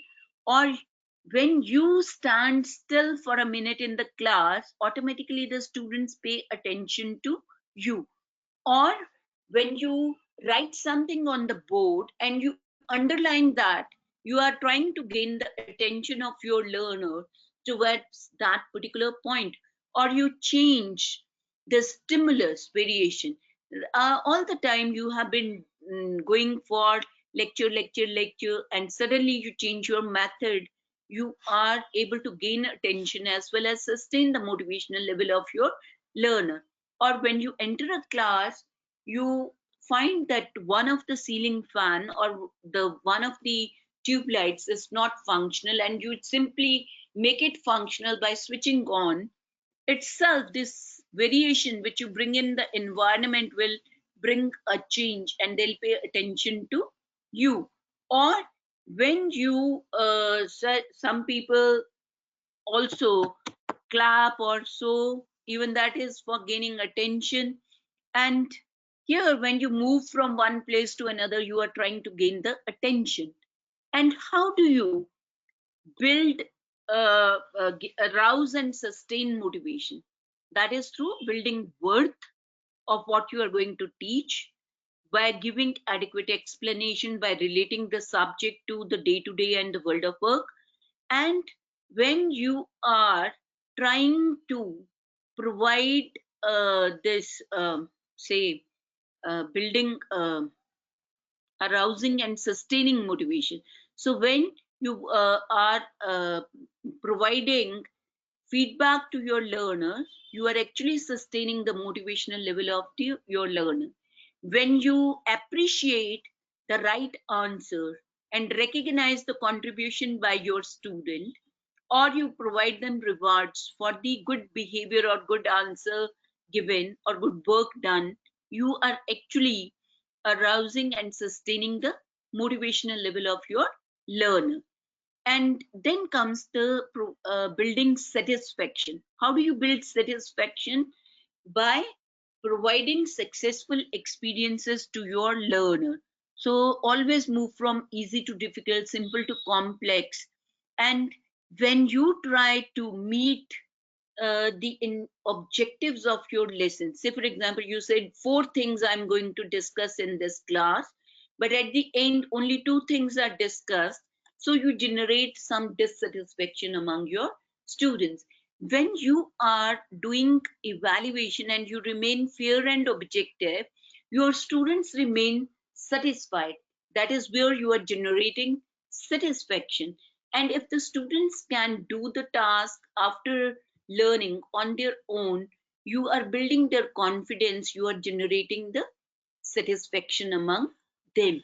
So you can adopt different motivational techniques to satisfy your learner and arouse and sustain their motivation. And lastly, I said by being a human model. So whatever you expect, you demonstrate and exhibit. Another very important is that many of us do not encourage imagination, daydreaming, or thinking out of the box at the level of the learner. But the kind of problems which are faced by the society at the national, local, or global level, these problems are so complex, and one has to think of creative problem solving, that is, finding creative solutions to the problem. And here, I, as a teacher, uh, I'm reminded of that at one drawing to the student, and the student came out with a black rose. The teacher said, "Oh, rose, how could it be black?" But she didn't realize that black rose does exist, and a student could imagine it, and he could draw a black rose. There is nothing wrong in it. Or whenever the very creative solution is found, maybe there is rigidity on our part to accept answers. So those problems where there's no one correct answer or no one right answer, we had to encourage our students to indulge in thinking out of the box. And creativity, when you say, is characterized by fluency, flexibility, originality, and elaboration. That means a person is able to generate large number of ideas, that is fluency. The person is able to generate ideas in different domains, that is flexibility. For example, if I say use of brick used, and I say enlist the uses of brick in 1 minute, you will see that many people are able to generate ideas. So the greater number of ideas you are able to generate with respect to use of brick is fluency. But whether the person generates uses only in construction, or the person is able to generate the uses as an aesthetic piece. You can use brick as a decorative piece. You can use brick as a weapon. You can use brick as a support to be provided. You can use brick as a weight. So if you can think of uses of brick in different aspects, it is your flexibility. And if you have saying that brick can be used for aesthetic purpose, can you now elaborate how brick can be used as an aesthetic piece? That is your elaboration. And originality refers to the newness, the novelness. Lesser number of people generating an idea, newer is the idea. So whether the idea is new or not, that is to be seen. And I think if we are talking living in this era, new education policy also focuses on creative problem solving innovations, and that is only possible only when we allow our students to think out of the box, when our evaluation system also gets changed along with it. At present, when we look to how do we assess, there's only one right answer to all kinds of questions which are given to the students. How do we encourage creativity? Creativity would be encouraged only when the problems require interdisciplinary synergy among the people from the various specializations, and there is no one right answer to the given problem. And this requires a lot of experimentation. So what is needed is a person who allows the learners to experiment with ideas in the classroom, experiments with techniques, or experiment with material, techniques, and tools in the laboratories and the workshop. That teacher will be able to encourage imagination, daydreaming, thinking out of the box, and would encourage experimentation and would thus help the students to develop the higher level ability. So this is what is needed. And if you look at and try to analyze the process of teaching learning, whether in the classroom, labs, workshop, outside the labs, when you are guiding your students for project work, field work, etc., etc., communication is the underlying process. And a teacher who is good at communication is able to be more effective as far as his or her teaching is also concerned. So communication skills along with mastery over the subject matter enable the teacher to facilitate the attainment of learning outcomes by the student. So I would say communication, when we say, is both verbal and non-verbal communication. So a teacher has to be very effective oral communicator and should be a written communicator, because he or she is involved in all the four basic skills of communication: reading, writing, speaking, and listening. And so thus one has to be a voracious reader, a person.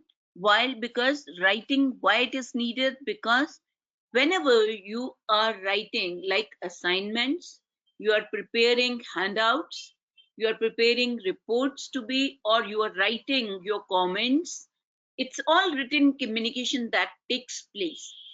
Or why it is speaking? Because you are in the class interacting with, and you need to speak, and maybe outside the class also.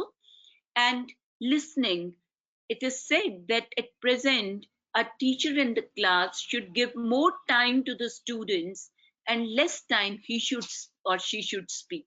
So better, so good communication means possessing all the four basic skills of reading, writing, speaking, and listening. And then, very important, now here I think I have picked up the wrong slide here. Maybe I've taken a slide which I used in a school presentation. Here you can think of higher level students and they are involved in the participation in the class. So whatever I said, I just removed this, say participation. So I would say it will come along with that student participation. We said that you involve your students in case study, brainstorming, group discussion, problem solving, or you involve your learners in your making presentations, giving seminars, or you involve them in active learning strategies.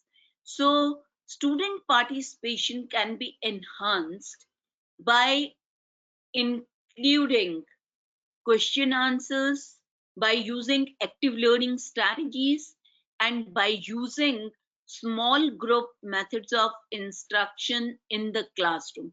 The more you are, if you are using blended learning approach, even then you can make your students more active in the classroom.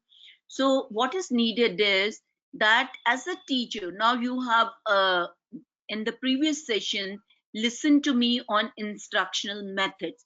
So what is it that will help you in selecting variety of instructional methods are the learning outcomes which are stated for a particular topic or for a particular course, and keeping in mind the learning outcomes, you need to look for the appropriate experience that need to be provided to.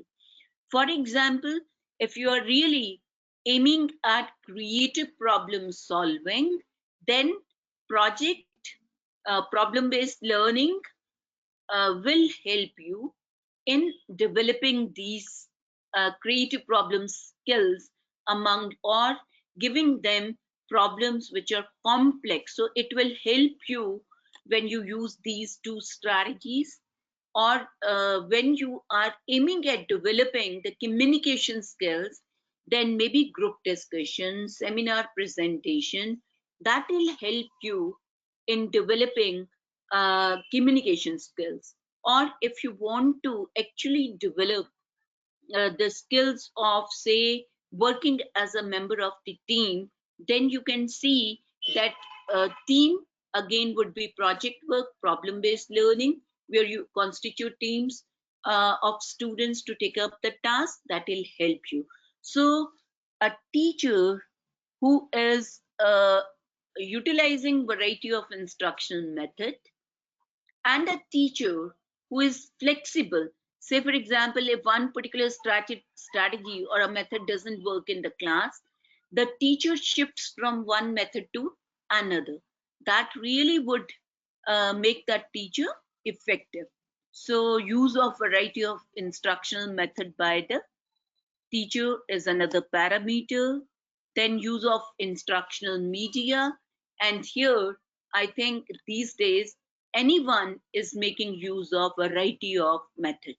But there is no substitute for the real things which are media. So if you have laboratories, workshops, fully equipped with what is required to explain things, then there is no substitute for that. But if you cannot bring those real things and real machinery, real equipment, real tools in the classroom, maybe we are thinking of utilizing the models. If you cannot use the model, maybe you are thinking of showing them the picture or the image to the student. If you cannot bring reality into the classroom, maybe you can use a video to show the actual manufacturing process in the classroom situation. And an effective teacher tries to utilize the mobile phones, the internet, the computers, which have really become a part of the student life these days. So the variety you use, the more effective, because different types of media again will help you in facilitating the attainment of different types of learning outcomes. So if your purpose is only to give information, maybe a handout or a learning material helps the student to acquire that information.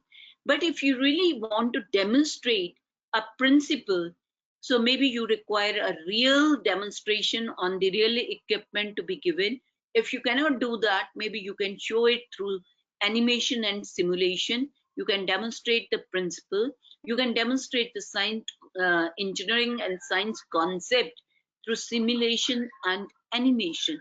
So, or if you really want to that student utilize those available softwares or machinery, then real practice has to be given on the real things in the lab or the workshop.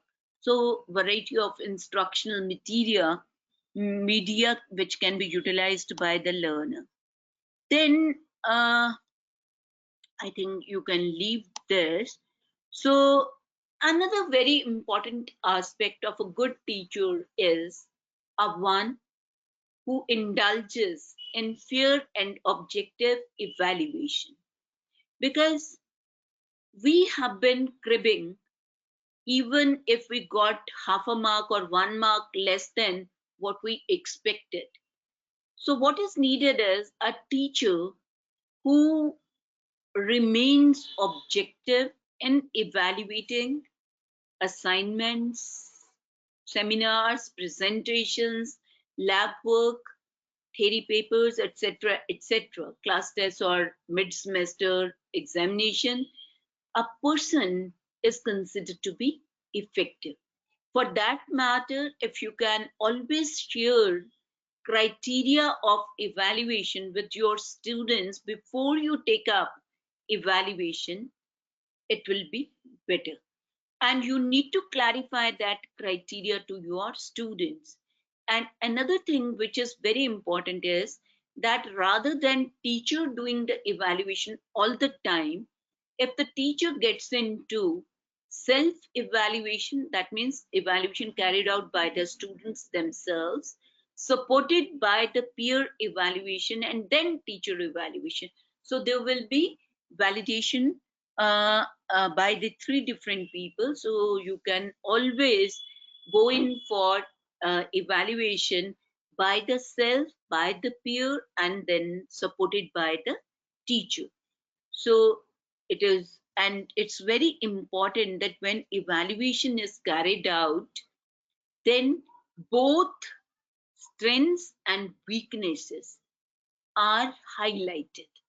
Many times when we check assignments, we simply give grade or we give mark to the learner.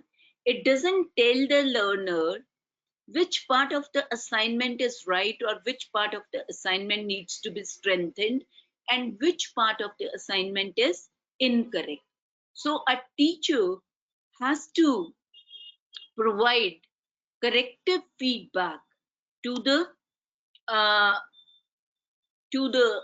learners, and whatever you can see this corrective feedback, that means how to improve upon. If some part is needs to be strengthened, how that part in the assignment can be strengthened, what points can be included in that. So detailed corrective feedback should go when you are taking class tests, taking assignments, providing marks in seminars, presentations, or you are evaluating group discussions at the level of the learner, or maybe when you give case studies or brainstorm, organized brainstorming sessions, if you are evaluating person's performance through any of these techniques, then you must provide them the corrective feedback. And wherever the person is right or demonstrated right kind of behavior, then reinforcement has to be given. So the teachers who have been very liberal in giving praises, in giving recognition, in rewarding the right behavior on the part of the learner, they have been considered to be effective. So reinforcement needs to be provided to the learner. Then a teacher indulges in reflection. Now, what does it mean? For example, a teacher who goes to the class, engages the class, when the person is out the class, he is thinking what went well and what went wrong in the classroom. Where the students were more satisfied, where the students were not satisfied. Where I consider myself to be very effective, where I failed, I was not able to do justice. I was not able to build adequate explanation. So the teacher tries to reflect back on what he did in the class and tries to identify his own areas of strength and weaknesses, and then took the correctives to improve upon his own teaching in the next session. So the person who learns every minute, every day is the one who is going to bring improvements in the teaching learning situation. So an effective teacher also engages in the reflective processes and then tries to take correctives to improve upon his own teaching learning and thus effectiveness. And I think I stop here. It's already 4:30 with me. So again, up to 4:45 session tha ya 4:05.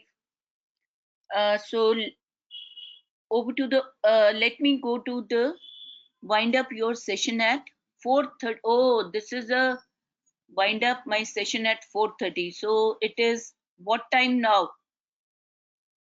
Let me see what is the time by my watch now. It is 4:34. So if there is any question, the audience is welcome. Otherwise, over to the organizers. Just to end this session, I would say all this is what has been, these are based upon the research which has been carried out in the field of education. So what is it that makes effective teacher? So over to the organizers, thank you very much for giving me this opportunity to interact with the participants of your faculty development program. Thank you so much, ma'am, for being with us. Yes, participants, any queries, any questions, or any compliments? Anything you want to say? How many people have registered for this course? I find only a very limited number. Maybe, Are ma'am, there- it's evening Hanji? time, so maybe it's evening time, so I But think. otherwise, what is the total number which have registered? Ma'am, around 80 80. participants. 80. Yes, ma'am. Yes, ma'am. Okay. So, So I assume any no question? I don't queries. think there's no question has been posed. Yes. I did. I don't know. No question. So Well, thank you so much, ma'am, for your informative session. It was very wonderful session as you used Google Form and analyzed the responses live in this session. It was very good session with you. Thank you so much, ma'am. thank you so much for providing the opportunity and wish you all the best. Thanks. Thank you so much, ma'am. Excuse me, ma'am, can you share your PPT with Navdeep, PPT, ma'am? Yes, ma'am, this presentation. both or this one?